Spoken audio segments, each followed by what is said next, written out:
Okay, we'll go ahead and begin this evening's or afternoon's evening community meeting. Before we do begin the meeting, I just wanted to go over some English and Spanish instructions for the interpretation channel. So there will be simultaneous interpretation being provided. English speakers may need to select English as their language, which will be in a globe at the bottom of the screen. For accessing Zoom from a computer, you'll want to click the globe icon. It'll be again at the bottom of the screen, and you'll choose English. If you're accessing Zoom from a smartphone, you'll click on three dots on the bottom right side of the screen, and then you'll choose language interpretation. Next, you'll select English, and then you'll press done on the top right side of the screen.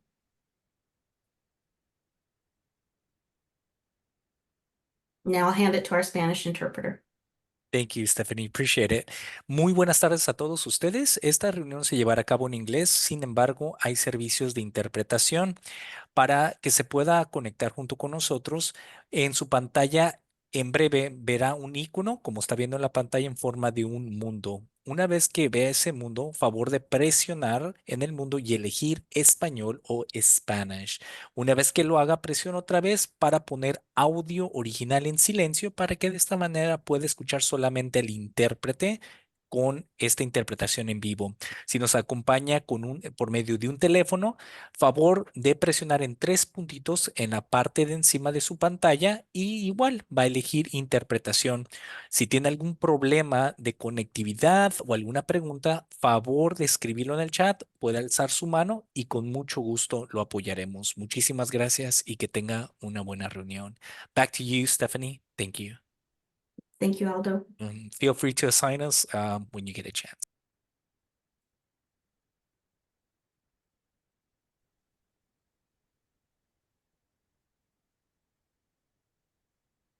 I was just giving it a moment here in case anybody needed a moment to choose their language.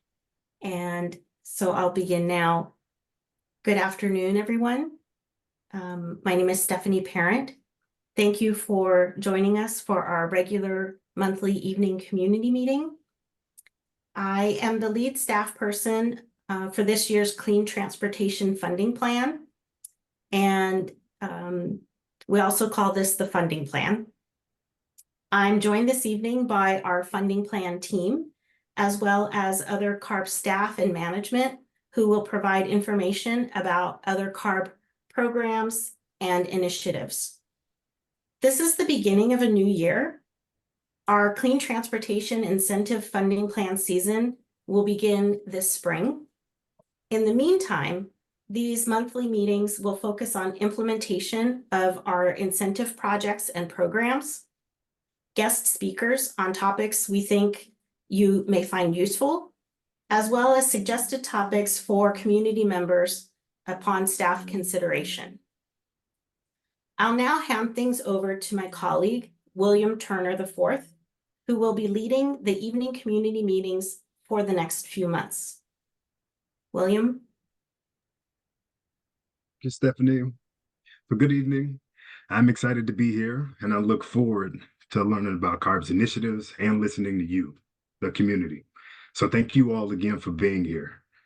And before we get mired into the details, there are a few housekeeping items that we must address.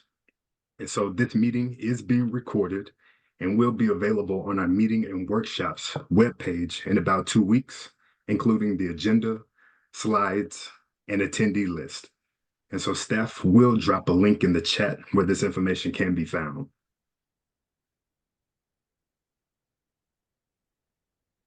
So we operate in a challenging environment. Nevertheless, these meetings are about community and sharing information. Our meeting agreements are here to alleviate challenges by first being respectful. So let's be kind and create a comfortable space for everyone to share their thoughts and experiences. And also, let's take space and/or make space. If you're usually quiet, challenge yourself to contribute more. And if you talk a lot, leave room for others to participate. And we must also listen to understand. So listen without judgment or jumping to conclusions. And finally, let's consider equity. We may all agree on the what, but we may not all agree on the how. However, we can all aim to develop solutions with fairness and equal treatment in mind. And so people from all over California are here to work together on the clean transportation initiatives. And these diverse perspectives can help us overcome barriers. So with these agreements in mind, let us continue.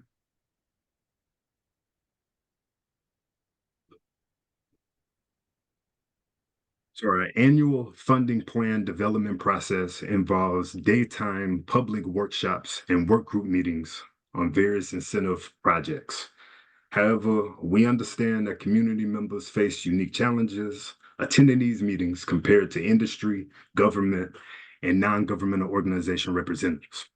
So CARB continues to host these monthly evening community meetings to make it easier for community members like yourself to engage with us. And so our goals for these community meetings are to provide a space for community voices and priorities, brainstorm solutions for clean transportation needs, highlight key funding plan information, foster ongoing communication between staff and the community. And so CARB staff wants to ensure that we provide community members with a wide variety of ways to collaborate with us. And one way to collaborate with us is to participate in these evening community meetings. However, we do understand you may not feel comfortable speaking in these forums. And so you may also meet with us one-on-one because we do have an open door policy. And you may also complete the community survey to provide your feedback. So finally, let's discuss today's agenda.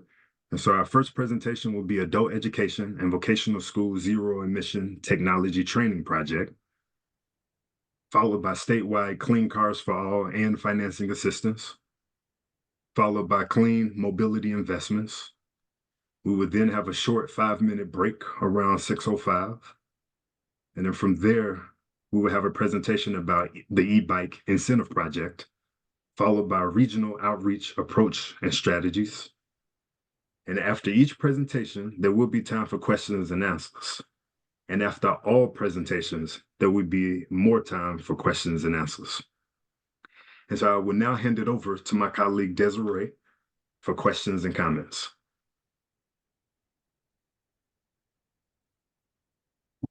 Good evening, everyone. As a reminder, please use the raised hand function in Zoom, or if you're on the phone, you can hit #2. You can also email your questions to the Clean Transportation Incentives at arb.ca.gov. We also ask that you hold any program-specific questions until the appropriate agenda item or until the open Q&A session. Please make sure that you state your name and affiliation before asking a question or making a comment. With that, we will get started.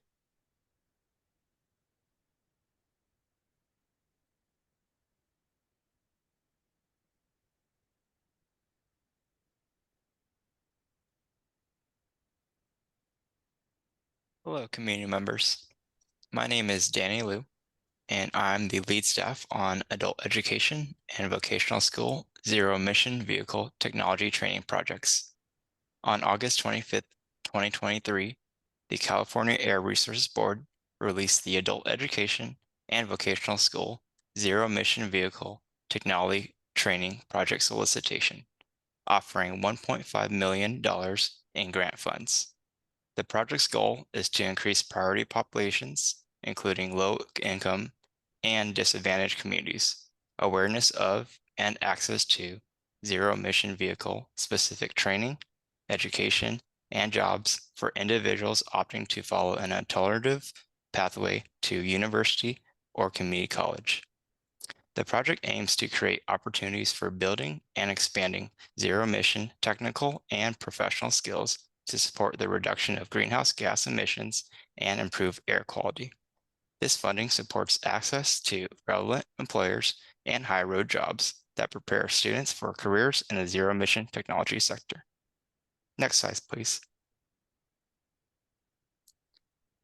In response to the solicitation, the highest ranking application was preliminarily offered a grant award of approximately $1.4 million to develop new workforce training and development programs, along with training curriculum for zero-emission vehicle technologies, exhausting the majority of the $1.5 million in grant funds. Additionally, the second highest ranking application requested $500,000 in grant funds to strengthen existing workforce training and development programs and training curriculum for zero-emission vehicle technologies. Funding for the second highest ranking application is crucial, as it will strengthen an existing light-duty battery electric vehicle conversion technology training program for 150 students.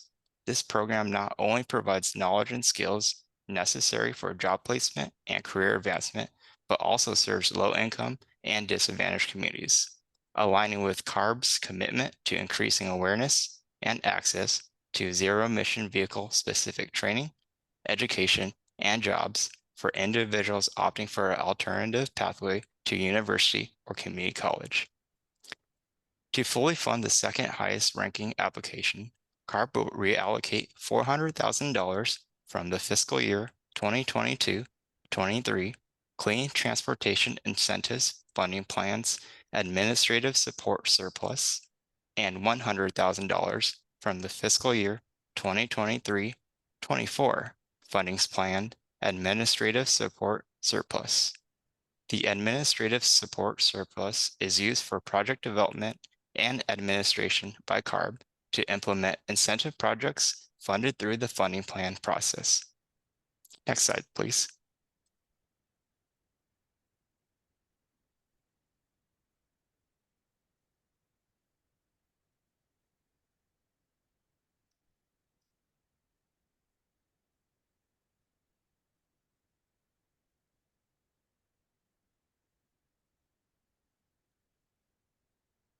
Desiree, are you on?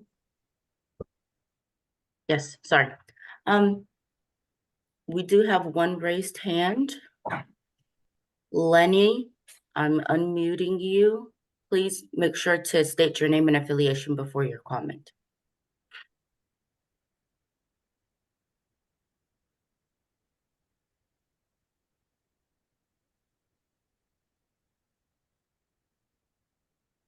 Lenny, are you on with us?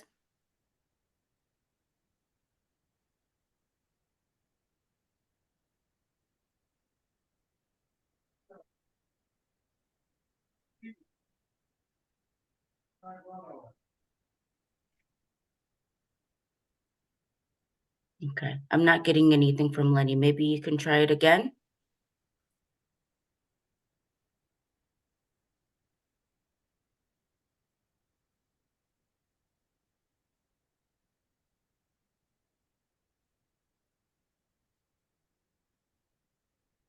Yeah, maybe we can come back to him again in the next Q&A session. Yes, let's do that.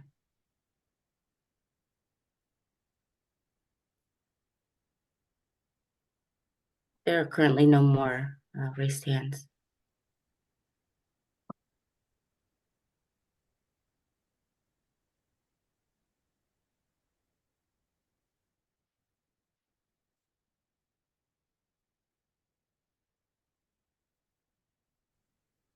Okay, so if there aren't any more questions right now, I apologize, I didn't turn my camera on. Then we could go on to the next topic.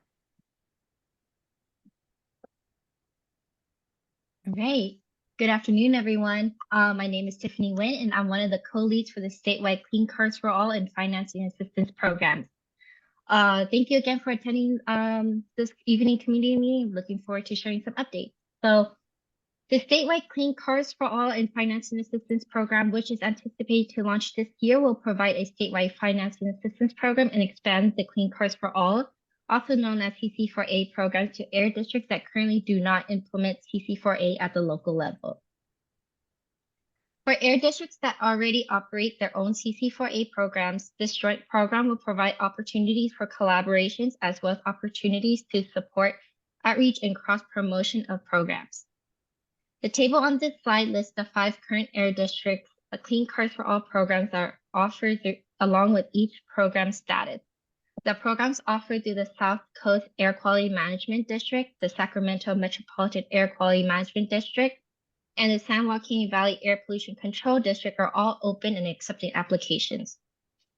The program offered by the Bay Area Air Quality Management District is expected to reopen on March 1st of this year, and the program offered by the San Diego Air Pollution Control District is expected to open soon.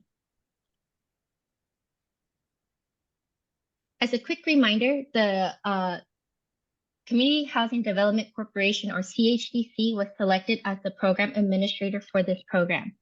CHDC is a community-based organization in North Richmond, California that was founded in 1990 and is a full-service housing development corporation. They also provide supportive services such as financial and credit counseling and community outreach. Currently, CHDC is building partnerships with community organizations. CARB staff will hold a public work group in March where we will discuss alongside with CHDC a detailed plan for the program and its rollout. We will bring the specifics and the feedback received in the community to this work group in the community evening work meeting in March as well. We welcome any initial feedback and questions today, but please do know that our door is open if you have any additional follow-up after this meeting.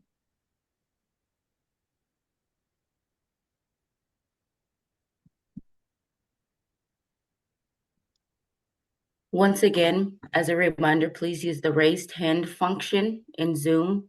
And then if you're calling via phone, #2, you may also email any questions to the Clean Transportation Incentives email.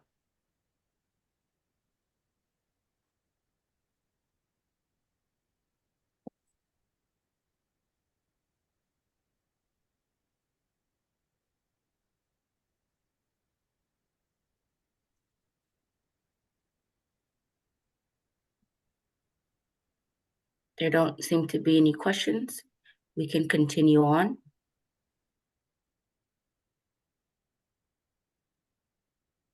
And if we don't have any more questions at this time, I'd like to hand it off to my colleague, Ava. Yes. Good evening, everyone. My name is Ava Yacobi-Rod, and I'm the lead staff for the Clean Mobility Option Voucher Pilot Program, or CMO. This slide shows a comprehensive portfolio of California Air Resources Board clean mobility investments.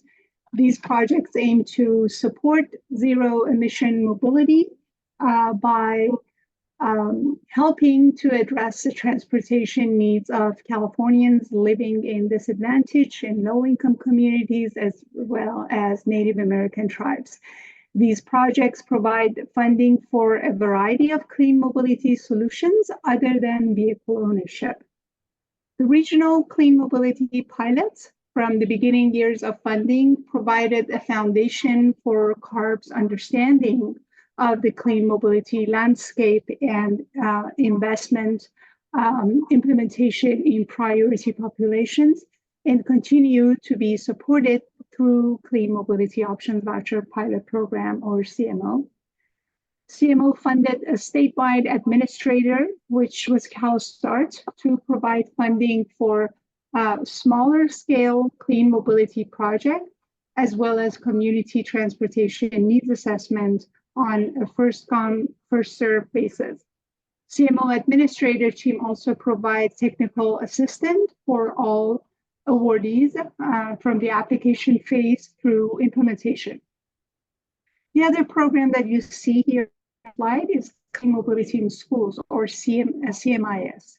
This program centers the clean transportation needs of K-12 public school districts by specifically focusing on the unique needs of school districts in meeting their comprehensive clean transportation goals, and facilitates clean transportation opportunities in and around the school community.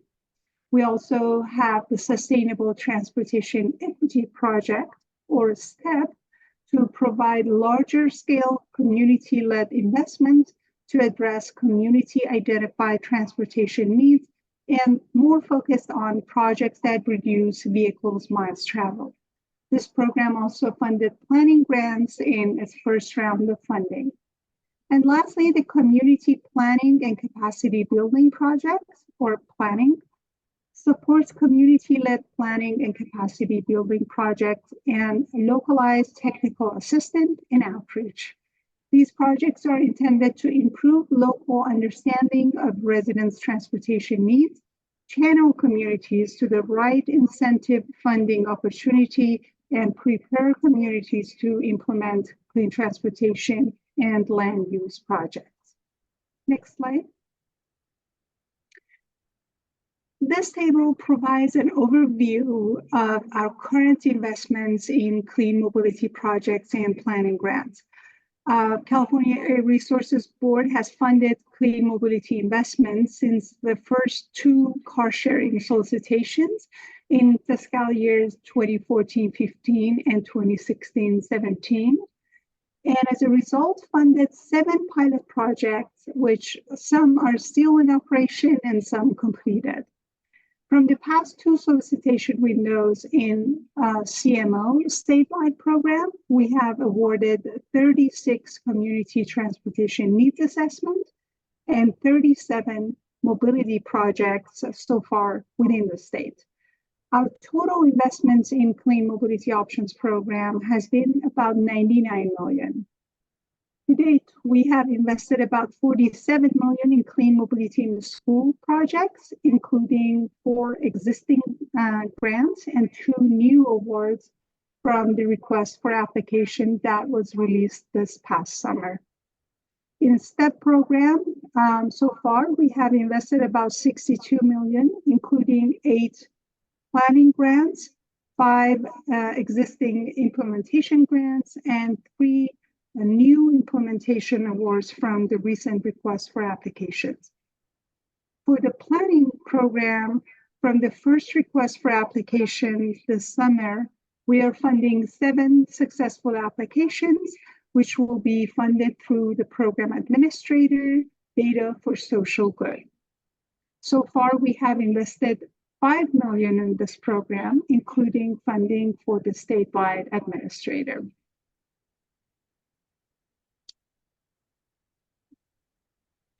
Now, for the $60 million available through the fiscal year 2023-24 funding, we have allocated $50 million for mobility projects and $10 million for planning grants.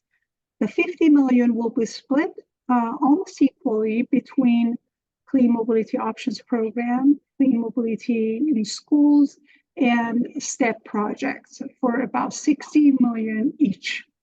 For the planning program, we are proposing to open a new request for application with $7.5 million that would fund up to 15 new planning grants. There will be about $2.4 million left for the program administrator to administer all the planning grants, as well as providing technical assistance for STEP, CMIS, and planning grantees. For the CMO program, we are proposing to give an additional approximately $16 million to the current administrator, CalSTART. Our goal is to get this money to currently underfunded mobility projects to support their financial sustainability. The program administrator will oversee this process, and the money can be used to support current project scope and or project expansion.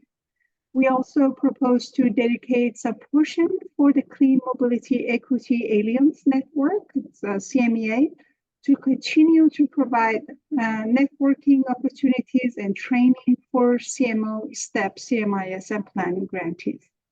Regarding STEP and CMIS project, staff is proposing to continue funding eligible applications that already came in through the request for application 4 months ago. We have seen great demand and high quality applications, And we want to honor the time, resources, and effort that we know many communities put into developing the applications. With about 32 million available between STEP and CMIS, staff are recommending to fully fund applications from the fiscal year 22-23 RFA that were previously partially funded and award funding to additional eligible applications. CARB will continue to directly administer these grants. And finally, we're not proposing to open a new solicitation for a new mobility administrator this year.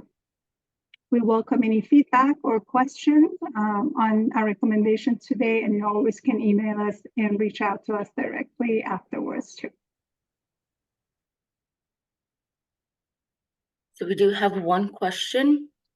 Mike Bullock, please state your name and affiliation. I am now opening your line.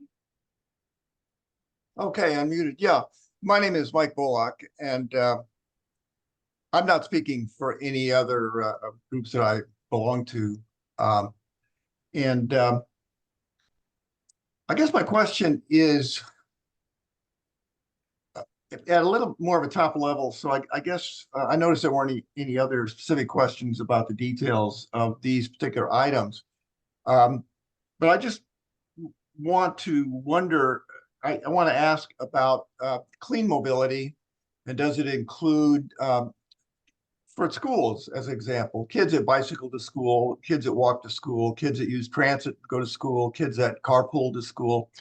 In other words, they're reducing vehicle miles traveled by going to the school. And I wondered if everybody that works for CARB has been given some background information about where we are. And I'm talking about, I guess, Homo sapiens, or Americans, Californians. We are facing a crisis, code red climate emergency. It's been said in 2030 is a very important year. So that is a scoping mandate for California, and CARB has the primary responsibility there. And the plan to achieve that 2030 climate mandate is the CARB scoping plan. And so your work needs to be done with a complete understanding of what has to be done by 2030. And of course, you know that says we cannot electrify our cars fast enough. A lot of what you're doing here is very helpful because we have to electrify cars very fast. We need electric cars to replace internal combustion engine cars. There's no doubt about it.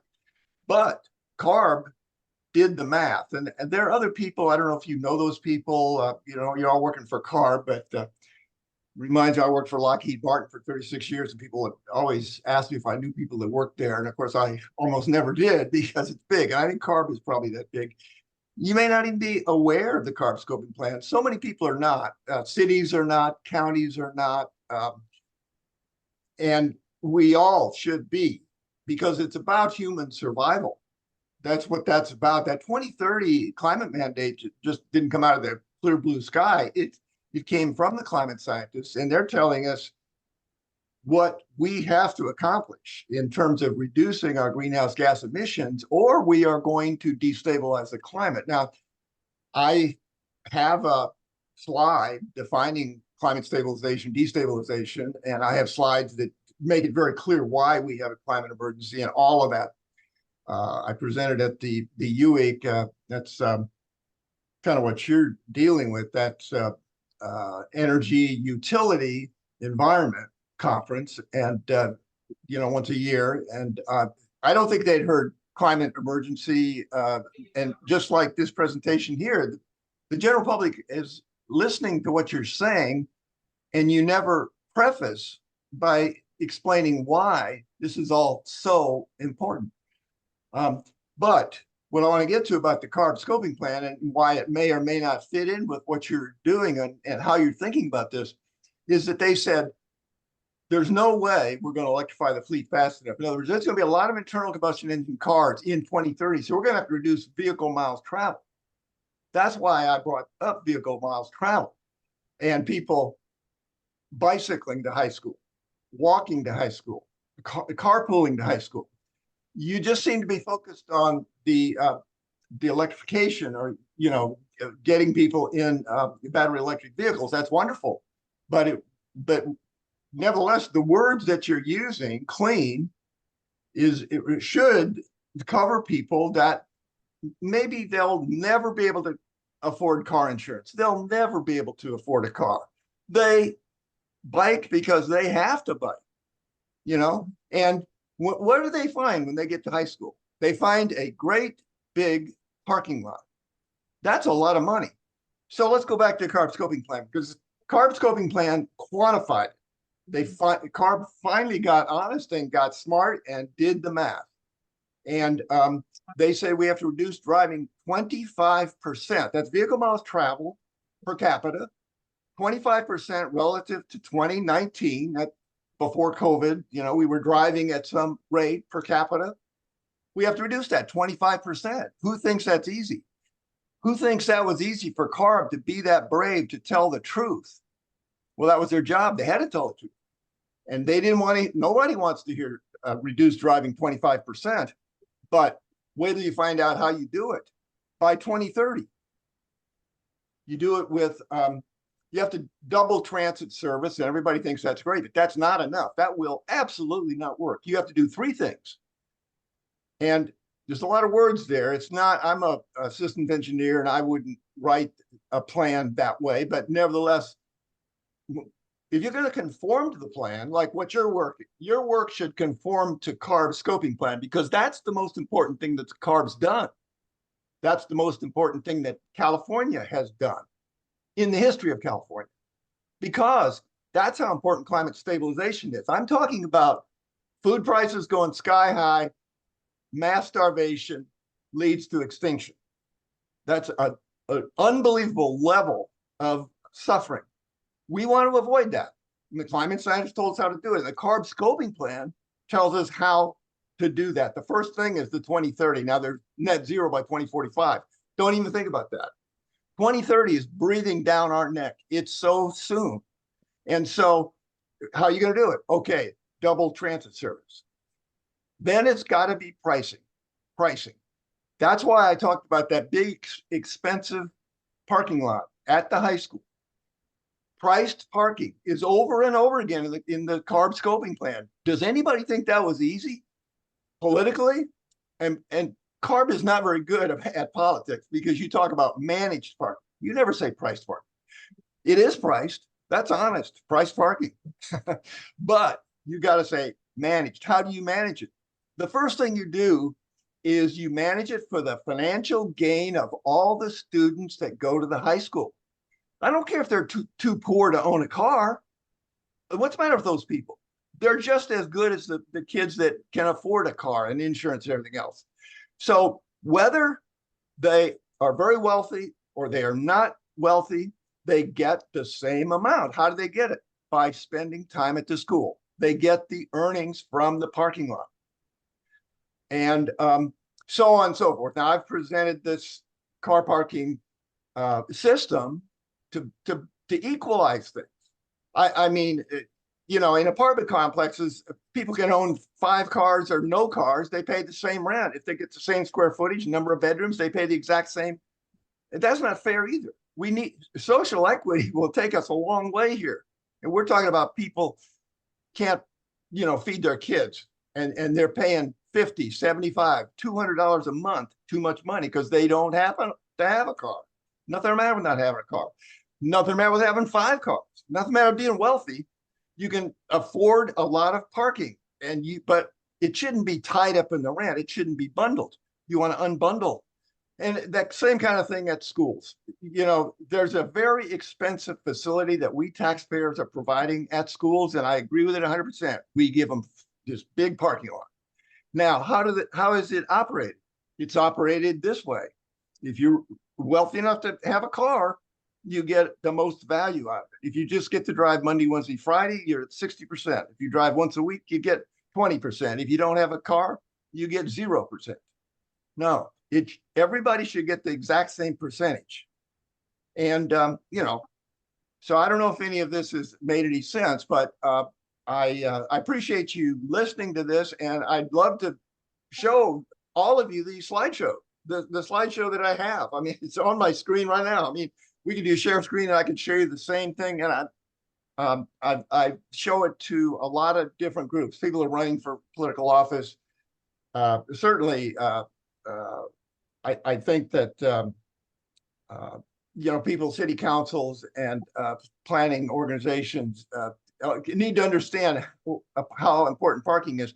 And okay, now there's one other thing that CARB scoping plan said, and I'll just throw it out there, is the road use charge.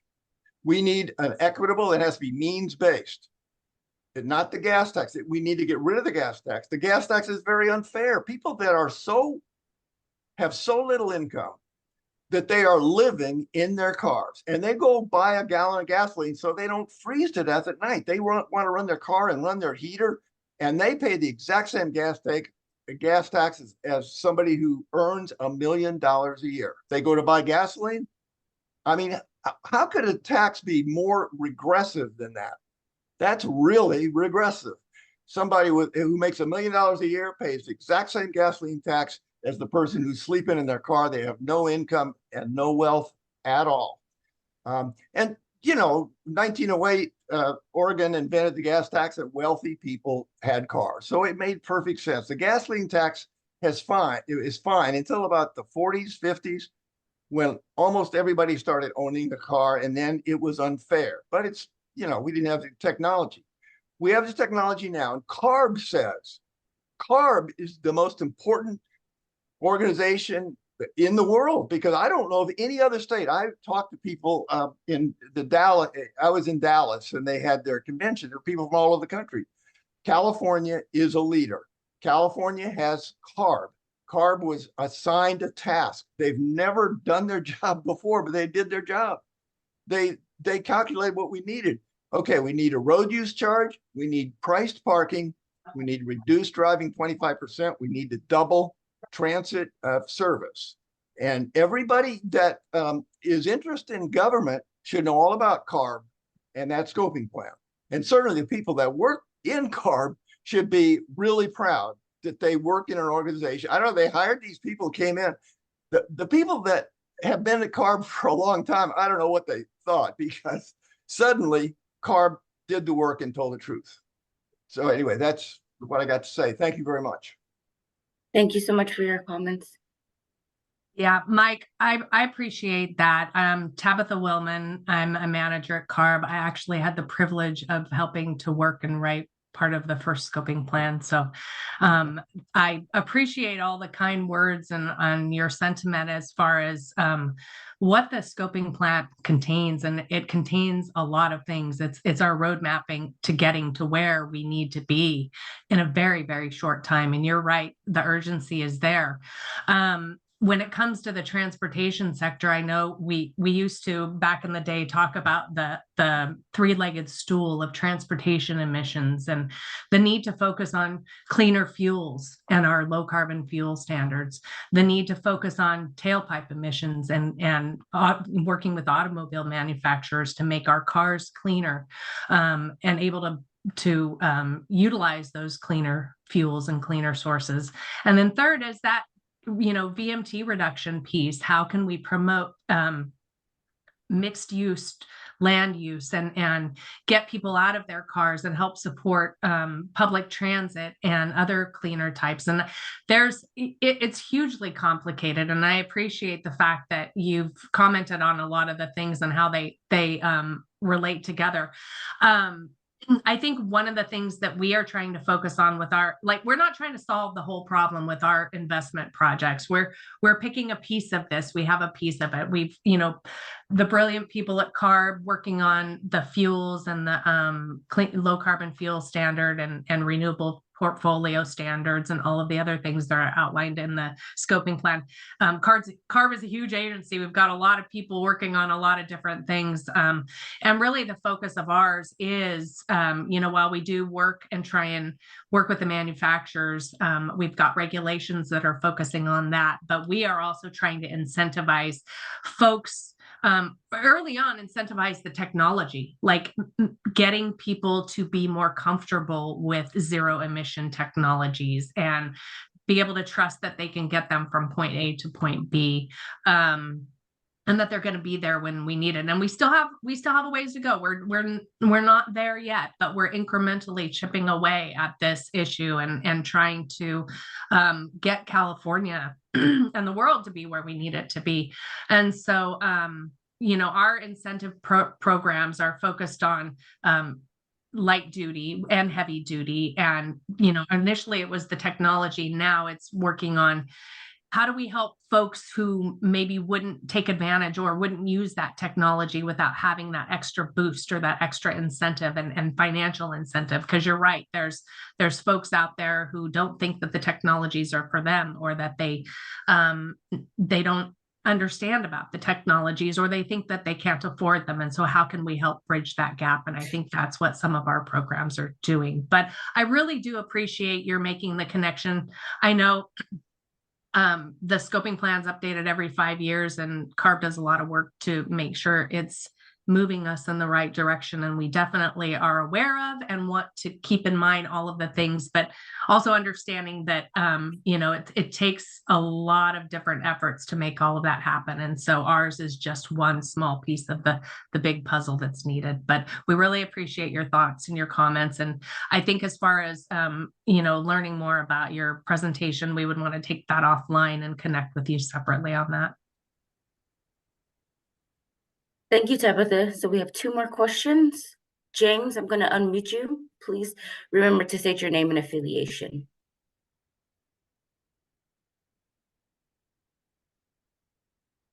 Hello, my name is Dr. James Enstrom, and I have had a long career as an environmental epidemiologist at UCLA. I'm calling in now on my own behalf, but I'm working with a number of different organizations, primarily based in Washington, D.C., that are concerned that what CARB does is far too aggressive. And it's important to understand where these different programs are coming from. So I would like to be able to engage with some of the people that have actually proposed the programs that you're describing today. And it's very difficult. I've submitted public comments to CARB for 20 years, and I rarely ever get any response. And if I do get a response, it's not in agreement with what I submit. And this has happened to many, many other people that I know. And it's important, I think, for CARB's credibility to do a better job of explaining how these programs are initiated and address the criticism that is directed at the programs. And so that's the main point that I have. But you must realize that there is tremendous opposition across the country to what CARB is doing in many respects. I'm old enough to know what air pollution was like in the middle of the 20th century, and you've done a tremendous job of cleaning up the air and a lot of other components of potential problems. And so it's important now to try to balance what you're doing with the economics that are being impacted by the regulatory policies of CARB. And so I would like a way to, as I said, get information directly from the people that are proposing the programs that you described tonight, and then finding a way in which they can address the concerns that I have and that others. Just to give one example, on June On January 30th of this year, about 3 weeks ago, the U.S. Chamber of Commerce and the Los Angeles County Business Federation and numerous other groups filed a lawsuit against CARB dealing with the disclosure requirements that were just came out of the blue. These are an unbelievably invasive disclosure requirements on the way companies operate. This is just one example of the many things. This wasn't discussed in your program tonight, but when you come up with these different mandates, it's generating national opposition. So that's basically a summary of what I wanted to say. And so I need to find some way of communicating either with the people that are on this particular program or with staff members who actually propose some of the programs that you described tonight. Thank you. Great. Thanks, James. Hi, my name is Lisa McCumber. I am the branch chief over the Equitable Mobility Incentives branch here at CARB. And the staff that presented tonight are the staff, the direct staff that oversee the programs that were presented. Just to give a little bit of background in case this forum is new to you or for anybody else on the call that this forum is new to, we hold these meetings once a month, and we just began these less than a year ago in an effort, as we kind of noted at the very beginning, to catch those community members that otherwise can't participate in our day-to-day afternoon or morning meetings that are typically attended by industry, businesses, and so forth.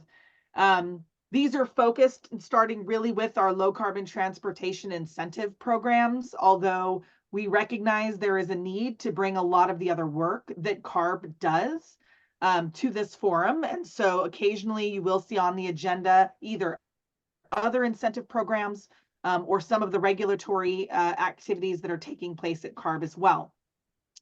On this very screen here, there is an email address for clean transportation incentives. And so if you do have questions, James or anybody else on the call tonight who would like to talk specifically about the Clean Cars for All program, our clean mobility options and sustainable transportation programs, as well as the workforce training program that was discussed, you can either reach out to staff directly or email the Clean Transportation Incentives email address. And we do check it often. I've actually been on there checking it myself as well throughout this meeting. And we will do our best to answer the questions for you. For questions you have that are broader, that reach other areas of CARB that may not be covered by these presentations, you can always email us and let us know who you're interested in talking with, and we're happy to connect you as well. If you have a topic that you're interested in us discussing and it falls within the realm of what we would normally cover within kind of the incentive space or coordinated regulatory space, then we're happy to consider putting that on the agenda. If it is of a topic that is not typically kind of coordinated with regs, we would have to just figure out how to best prioritize it. There's a lot that we cover throughout the year. So we really try to do our best to make sure that we're prioritizing the topics that are of most interest to folks. And right now, a lot of the various incentive programs like those we've covered thus far tend to be the ones that folks ask for updates on the most. So with that, again, thank you very much for your comment. Please email us. We absolutely are happy to respond, and we'll be paying attention for your contact. We have one more raised hand, Edgar. If you would just please state your name and affiliation before you start. Hi, Edgar Becerra. I work for a company called Paired Powers, focused on solar-based EV charging, but I'm representing myself today. And I would love to see low-speed vehicles or neighborhood electric vehicles included in future CARB funding programs, whether it's for the Clean Cars for All or other. But I see a huge advantage of not only electrifying vehicles, but sizing them and having them be super efficient for our local, getting from home to school, home to work, within a local area, and possibly for the micro transit opportunities. So would love to just see some attention put into smaller electric vehicles. Thank you. Hi, Thank this you is so Sam much. Greger. Thank you for your comment. Just so, neighborhood electric vehicles are an eligible project and vehicle type in our mobility programs. We actually have a number of projects that have launched in the last year in a couple of communities throughout the state. So we totally agree that they are an option to get folks out of their cars and reduce vehicle miles traveled while also increasing their mobility options. So thank you.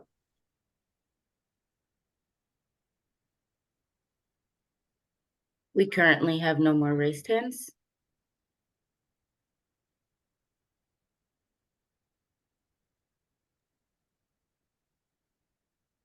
All right. So thank you for your questions and comments. So now let's just take a 5-minute break. Let's return at 5:57.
All right. So welcome back. And now I'd like to bring my next colleague, Sam Greger, back to the stage to talk about e-bikes. Thank you, Willem. I will be giving an update on the California e-bike incentive project. This project aims to provide incentives to low-income Californians to help purchase electric bicycles or e-bikes for those that can't afford cars, along with helping to reduce vehicle miles traveled. On the following slides, I'll provide an overview of the project criteria, including eligibility, incentive amounts, and current status. After that, I'll present a proposal for a change to the statewide launch for this project. So a little bit of background. Previous allocations included $13 million, and our board just approved an additional $18 million for a total of $31 million for this particular project. Eligible applicants can receive a $1,000 voucher towards the purchase of an e-bike and accessories such as locks, helmets, and safety equipment at the point of purchase. An additional $750 is available for cargo and adaptive e-bikes. An additional $250 is available to priority applicants, which I'll describe in the next slide. And then the maximum amount a participant can receive is $2,000. Eligible e-bikes must be class 1, 2, and 3. And then regarding where e-bikes will be available, they'll be available both brick and mortar and online purchases through program approved retailers. All retailers must have one of the following, including for e-bikes exclusively sold online, either a corporate office in California, have a storefront presence in California, have products sold in a California storefront, or California-based manufacturing of the e-bikes.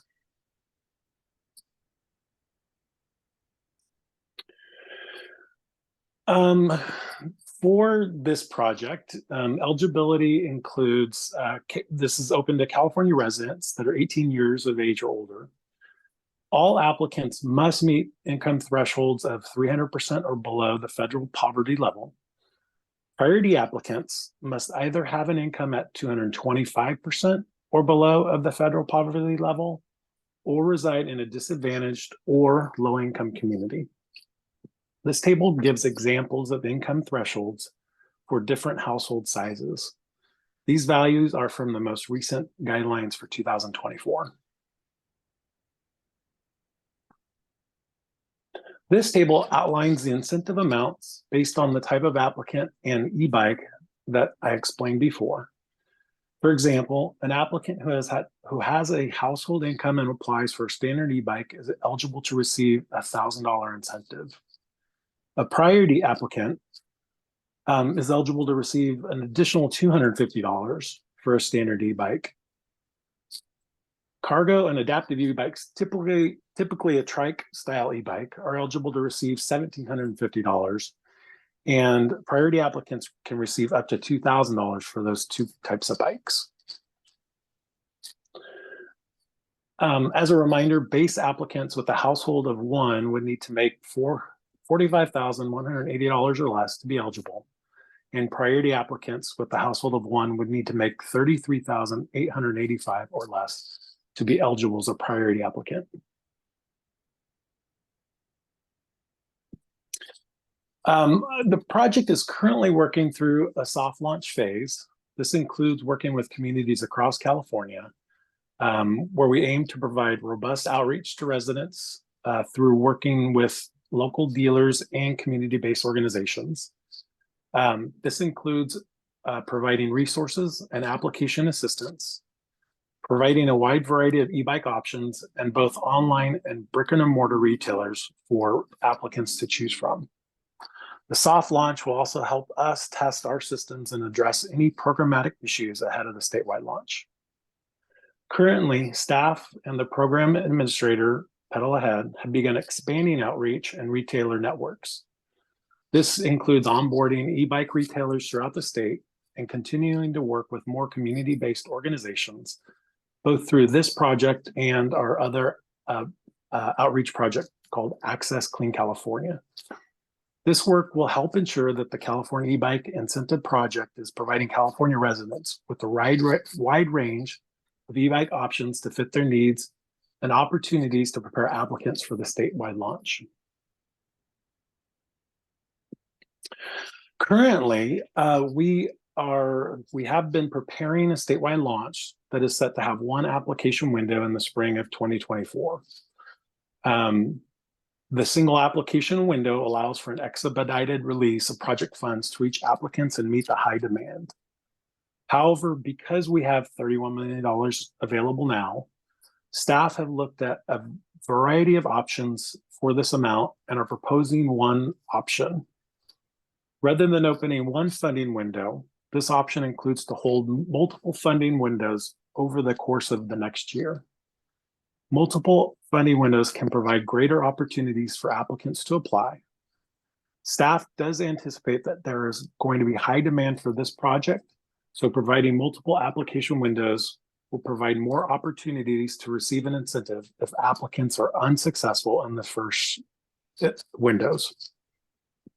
Additionally, multiple application windows would allow us to fine-tune the project in between if, for example, one of the project components isn't working or is not beneficial to applicants. Finally, we believe that having additional application windows allows for a more robust outreach to people throughout the state. On this slide, here we provide two examples of ways in which we can structure multiple application windows. The first example would split the funding into 3 windows over the course of 9 months. Each window would be approximately 3 months apart and could be on different days or different times of the day. The second example builds on the first example and adds in the applicant type. The first and third window would focus on both base and priority applicants. We do have a $5 million set aside built in for the project for priority applicants. So in this example, the second window would be open specifically for those priority applicants. We will be holding an e-bike specific work group in March to dive into the specifics of multiple applications in a little bit more detail. We look forward to feedback on this proposal and encourage feedback at both tonight's meeting and the work group in March. So thank you again for participating tonight, and we'll open it up for comments, questions.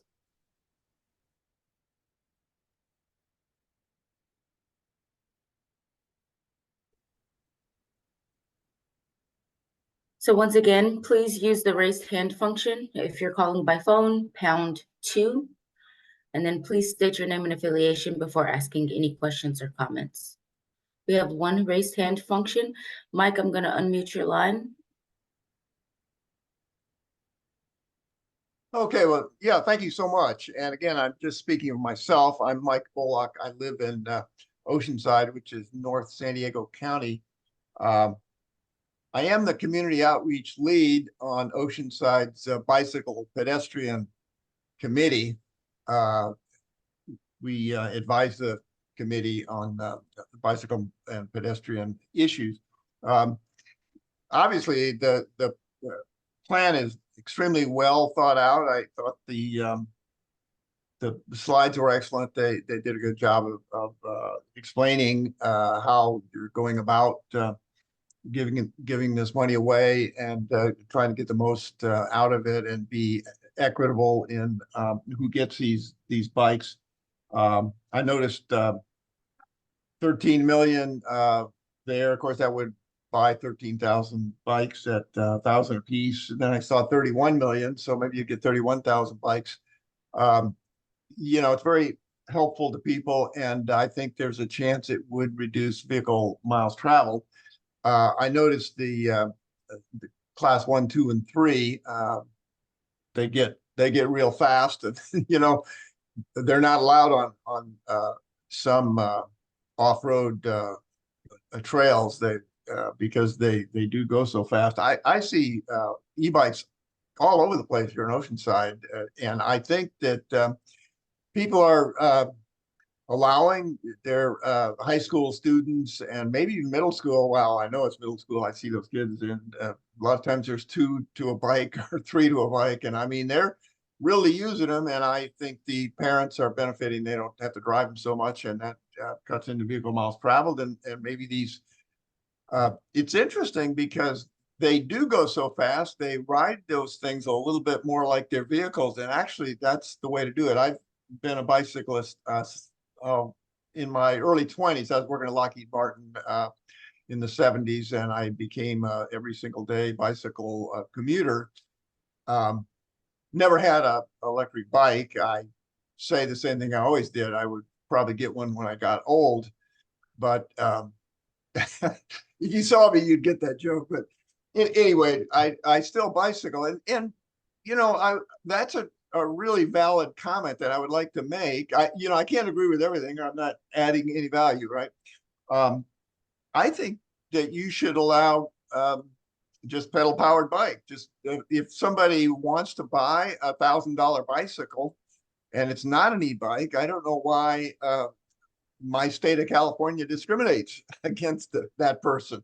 They just don't really want an e-bike. Maybe they want to burn some calories. Maybe they are for whatever reason, they just would prefer to have a bike that isn't electric. I don't see the difference. I think it cuts into vehicle miles traveled. I mean, they can choose, and from what I see, they choose electric bikes. I have to agree with that point.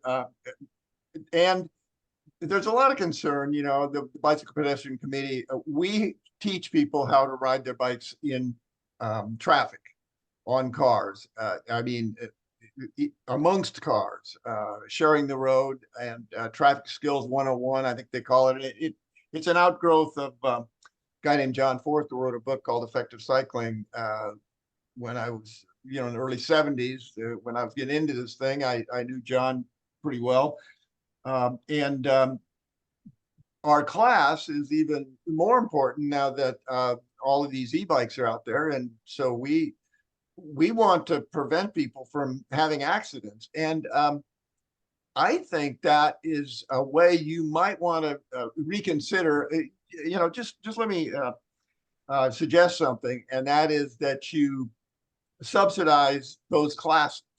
And by subsidize, I mean, I really think people that teach those classes should be getting a living wage. It's that important. And I think they really would reduce vehicle miles traveled, and it may be cost effective. You'd have to do a study and find out what percentage of people took the class, learned how to be comfortable riding in traffic on a bicycle, e-bike or regular bicycle, and then it kind of set them free. I know myself, reading Forrester's book, I was 24, 25 years old, and I dropped my jaw what he was telling me to do. But I've done it for over 50 years now. I'm 78. I ride exactly the way John Forrester taught me to ride, out in the traffic with the cars. And I seem to have survived. Terrible things happen. People get hit from the back, but that's uncommon. And so I think Forrester's onto something. The League of American Bicyclists used to be the League of American Wheelmen back. That's how it was founded. But League of American Bicyclists has no legal problem teaching that class.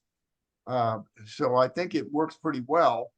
And then you subsidize. No, you don't subsidize. You pay people to take the class. You pay people because it's quite time consuming, and and then you get out in traffic. That's part of that class. We teach at Oceanside, and San Diego Bike Coalition teaches that class. And for some people that get paid, they maybe give them a bicycle, and e-bike or regular bike, and do it that way, because the safety. The problem is if a middle school student does something really stupid and gets killed, that's really sets us all back in terms of trying to reduce VMT, besides somebody just got killed. Yeah. I think that the safety aspect maybe needs to be addressed head on here. And then finally, let me say this about this $31,000 and or $31 million and all this kind of stuff. I don't know if you guys have heard of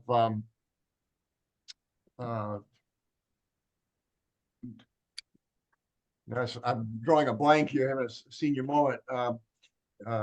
But anyway, there's a bicycle company that is well known, and maybe I'll think of their name. But I was able to talk to the CEO, and he's ready to manage parking. And the thing is, you're spending $31 million here, but here's a thought. If you could get one employer, like maybe CARB probably employs a lot of people, and you probably have a parking lot, and it might be free.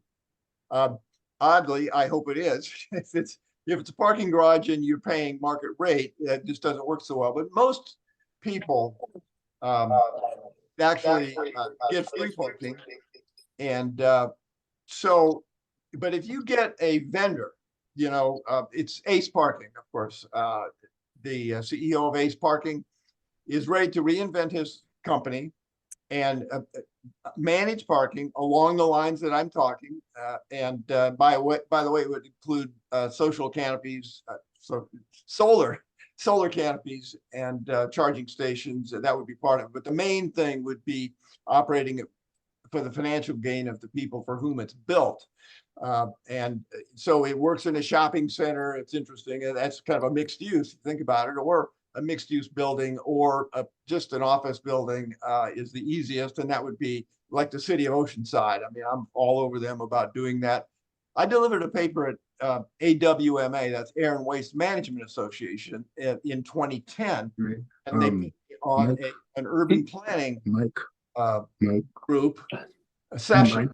Mike Bullitt. Panel. That's the word I'm trying to think of. I was on a panel. I had no background in urban planning. I had a degree in electrical engineering, a degree in systems engineering. Hey, Mike. There I was. And, I apologize. Hey, Mike. We enjoy. Yeah, we enjoy I'm just saying. I apologize, but we got company that would have some other people that have have questions, and we'd really love to get to them before we finish with this section. But I do want to remind you, we do have another question and answer section at the end of all the presentations. Okay, thank you. You can finish your comments there. Thank you for stopping me. I talked too long. Okay, I appreciate it. And also, we've noticed that in the interpretation room that the languages have switched. So if you do want to hear Spanish, you'd have to go into the English channel. And then with that, I believe we have one other question. Yes. Andrea, I'm going to unmute your mic. If you could please state your name and affiliation before you commence with your comment or question. Hi, thanks so much. This is Andrea Nguyen. I'm with the Green Lining Institute. I just have a question about the multiple application windows. There was an example too about application types. Is there a reasoning behind why quarter to the first application window isn't just open to priority applicants? Thanks. Thanks, Andrea. No, these are just really examples. We could focus it on the priority applicants in the first window. I think since the last work group, we have added on a substantial amount of money. And one of the things we'll discuss in March is splitting up some of that funding to focus primarily on priority applicants. So these are just examples. So thanks for your question. And I do want to address two issues that Mike brought up. One that kind of goes back to the questions earlier on why we fund these particular things. The legislature passes bills that require us to fund particular things. So in this instance, they pass legislation to fund or to provide incentives specifically for e-bikes. So that's why we don't have normal or regular bikes in here or pedal bicycles in here included. And then the second thing, totally get the safety issues that you're bringing up. One of the reasons why we're requiring people to be 18 years and older is because we don't want these bikes to get into into the hands of kids. And we also are providing safety training to applicants when they apply for this program.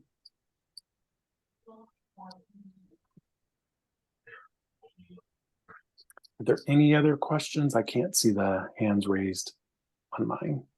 Yes, we just got one more question in. Layla, I'm going to unmute your mic if you can please state your name and affiliation before you do your question or your comment.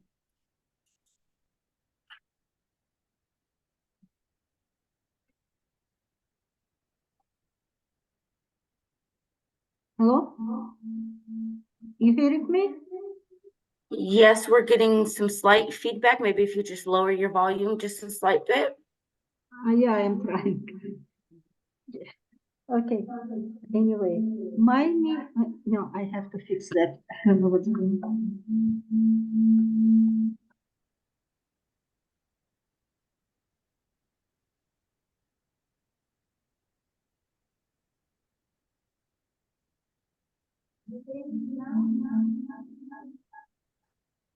No, we can't No, hear you at all. it's still kind of hard to hear you. It sounds like there's an echo on your end. You could always call in on your phone, or if you could email your question to our Clean Transportation email.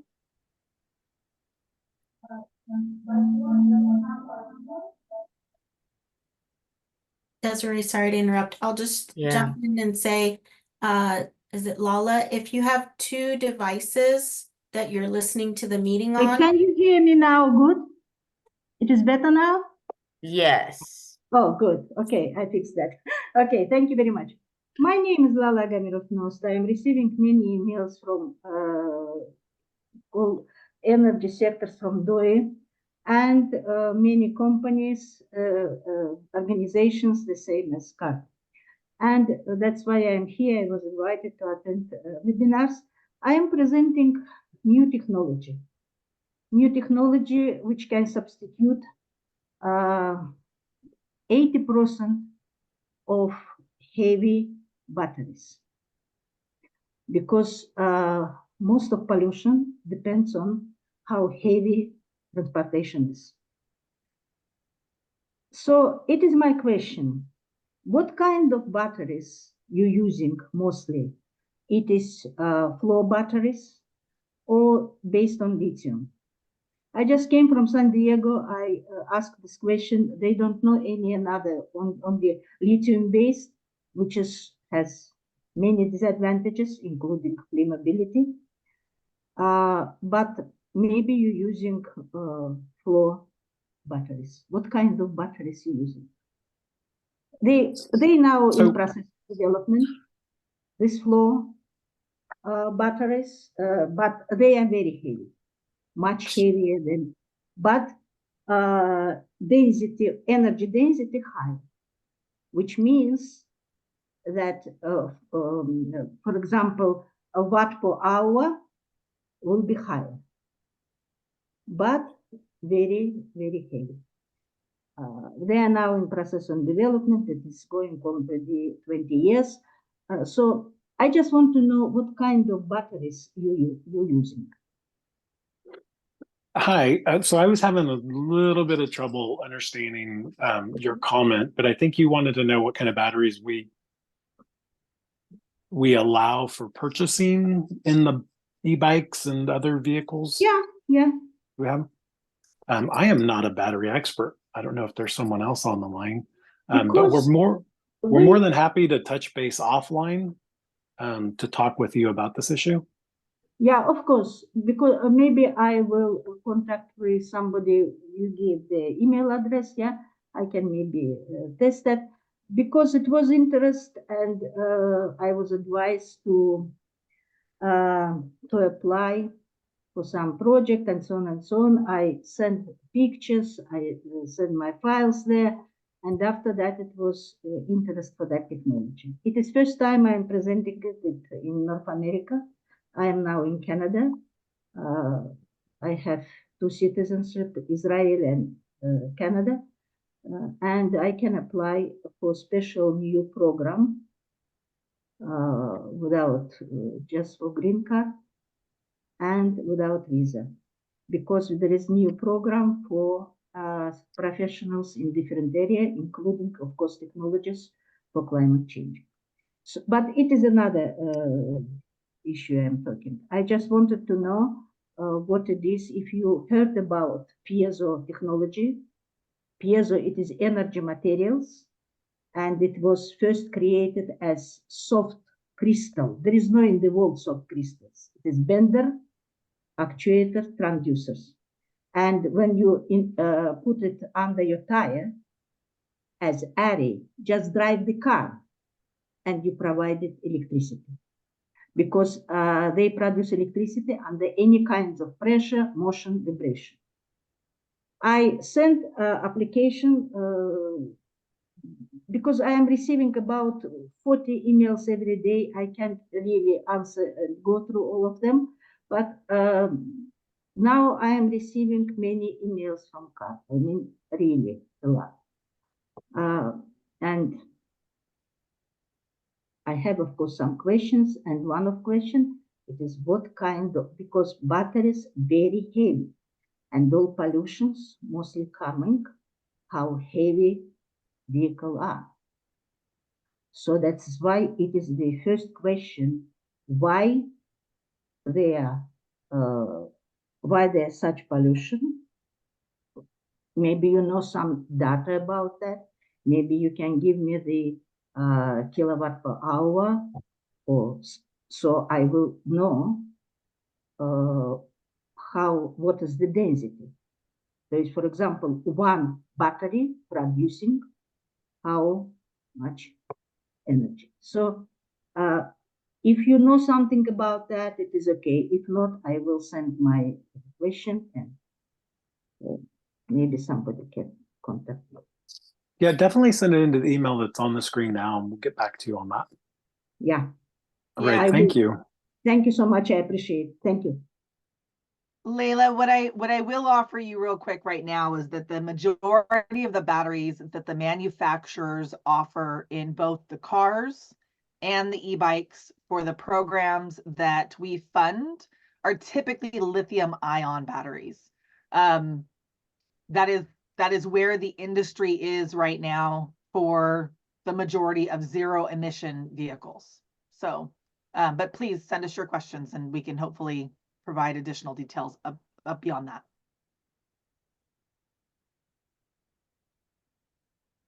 Thank you, Lisa. We currently don't have any questions. Once again, if you have any questions or comments, please use the raised hand function in Zoom, or if you're calling by phone, hit #2, or you can always email your questions to the Clean Transportation Incentives at arb.ca.gov email.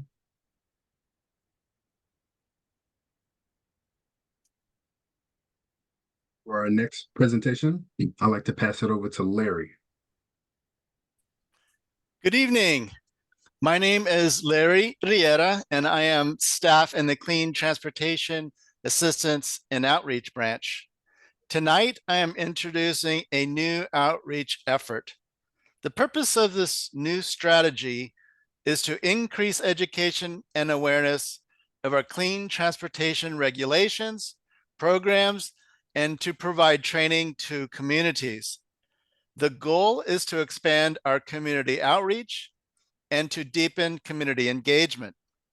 We envision implementation of this concept through dedicated CARB outreach community coordinators. These coordinators will use knowledge of their respective communities in different regions in the state to cater outreach. The CARB coordinators will support community values and harness and enhance community opportunities that come with clean transportation deployments and growth. Tonight is the rollout of the Regional Outreach Coordinator Strategy. Staff is very interested in hearing from you. Successful strategies require input from our community members, and we want to know what key elements our community members think are needed for successful outreach and engagement. We are also interested in learning how CARB can facilitate and enhance community knowledge and implementation of our clean transportation objectives. Thank you, and I look forward to comments and questions.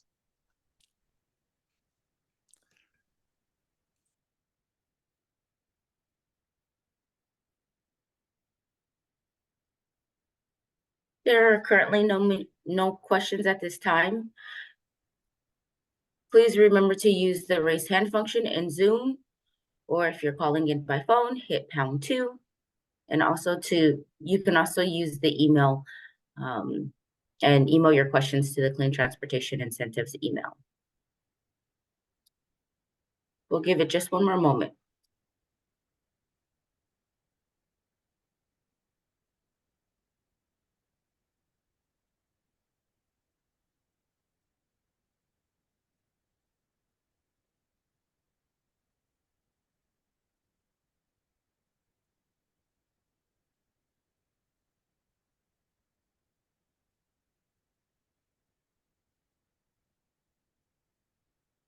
As I'm seeing no more raised hands, we can continue, William. Sounds good. Thank you, Desiree. And so thank you all for your questions and comments. And, we will now hold an open community question and answer session where you may ask questions about topics you heard today or other topics of your interest or concern. And so Desiree will also lead this question and answer session. Once again, please use the raise hand function in Zoom, or if you're calling in by phone, you hit #2, or you can also send your questions to the Clean Transportation email.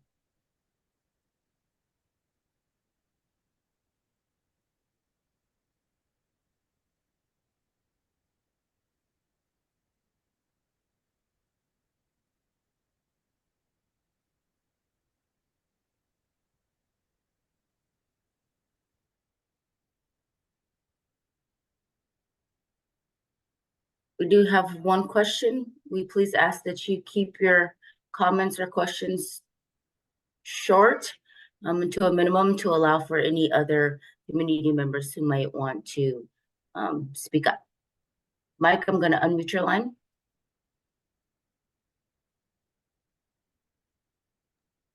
Yeah, thank you very much. Yeah, the answer that I got back on the e-bikes was what I should have suspected, that, the legislation is, there is a lot of legislation that is probably kind of defining the boundaries of what you're doing. And so, I'm a huge proponent of human survival.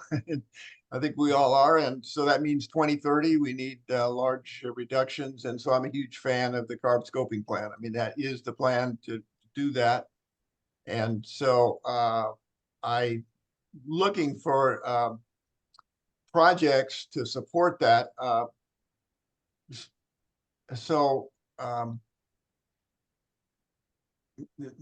not sure, maybe you could advise me as to where I could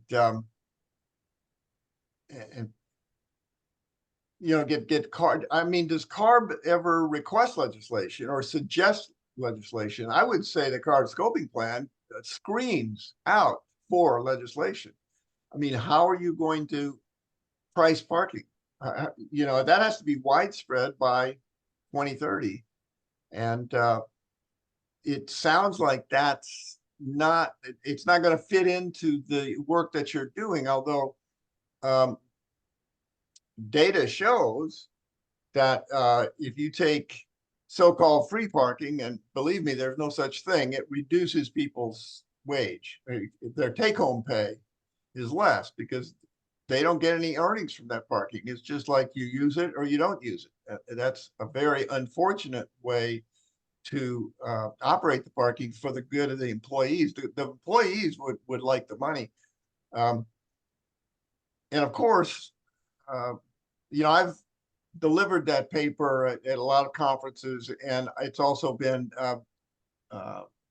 feasible mitigation measure when a environmental organization sued San Diego County over their climate action plan.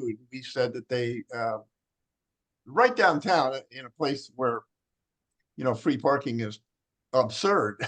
Quite frankly, it's the worst place in the world. I mean, there's all kinds of transit. There's all kinds of density. You're right in the heart of downtown San Diego, and they give their employees so-called free parking instead of operating that much parking for their benefit financially and let them decide if they want to take the money or take the parking. But of course, we had to take care of the employee that drove every day. They had to break even. In fact, everybody has to make money.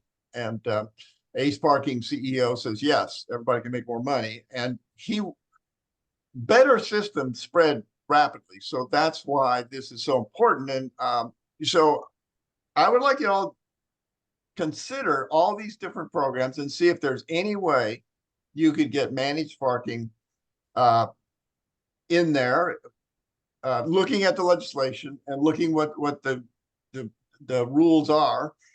And maybe you should define that a little bit. So a guy like me is a little more aware of why there are these boundaries. You know, like it seems totally arbitrary that if you have a bicycle, it's not an e-bike, you should be treated with the same respect as somebody that has e-bike. But legislation doesn't say that. For some reason, the legislators had it in their head that e-bikes were going to do great things that regular bikes couldn't possibly do.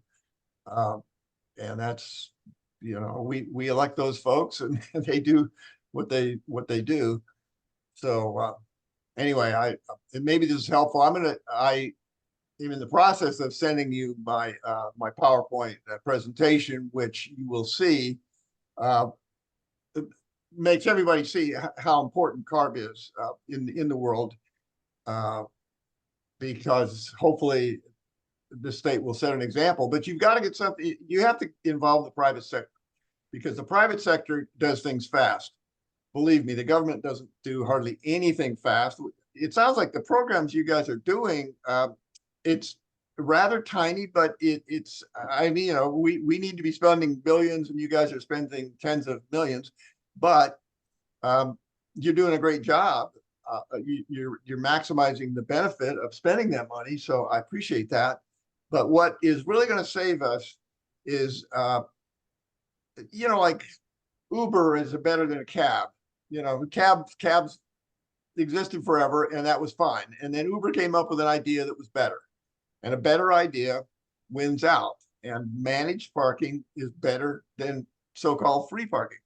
And what you want is an entity, a private entity who wouldn't mind becoming the next Microsoft, or, you know, the next Tesla, or, you know, if you have a better product, the electric car is just a better product than an internal combustion engine car.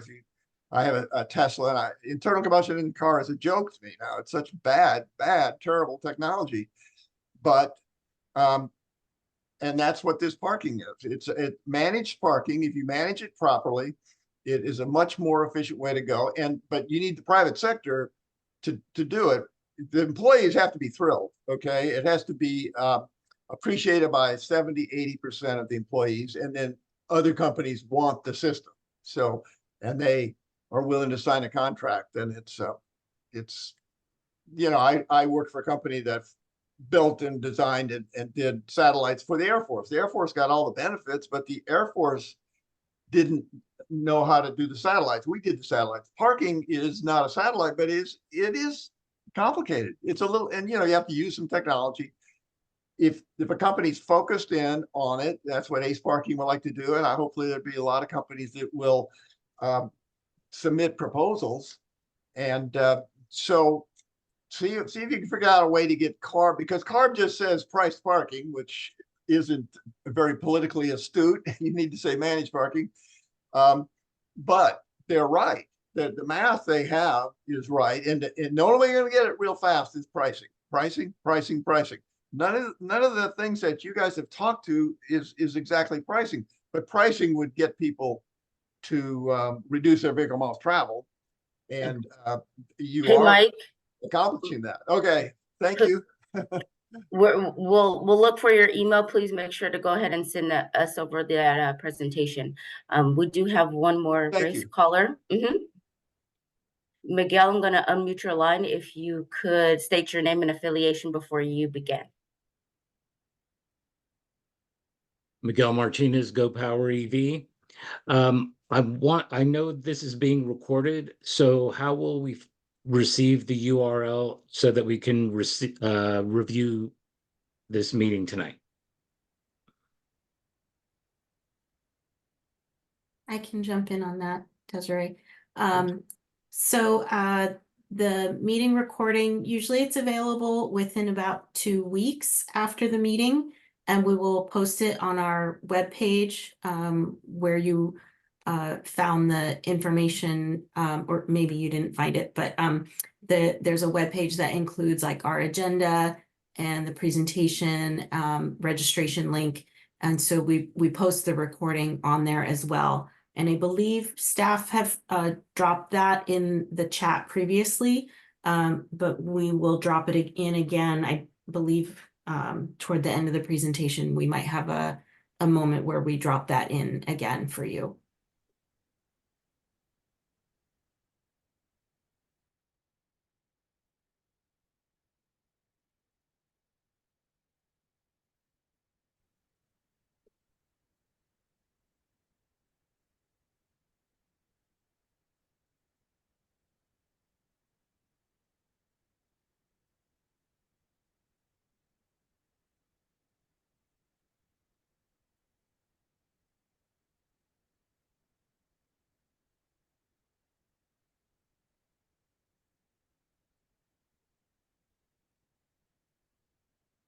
Once again, if anybody has any questions, please use the raised hand function in Zoom, or if you're calling by phone, you can hit #2, or you can email your questions to the Clean Transportation and Incentives email.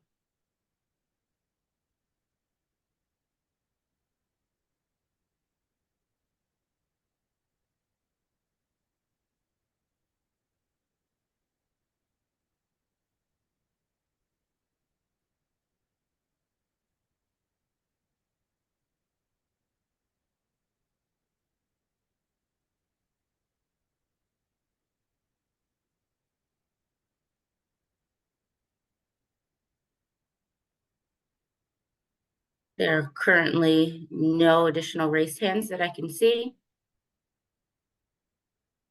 I think it's okay to turn it back over to you. Thank you, Desiree. So thank you all for your questions and comments again. But now let's review the upcoming calendar of events. And so first of all, thank you all for collaborating with us this evening. We appreciate your time, comments, concerns, and ideas to move forward. And again, thank you. And so the evening community meetings will be held every third Tuesday of the month. And however, we sometimes may need to shift them, but nevertheless, the next evening community meeting will be held March 19th.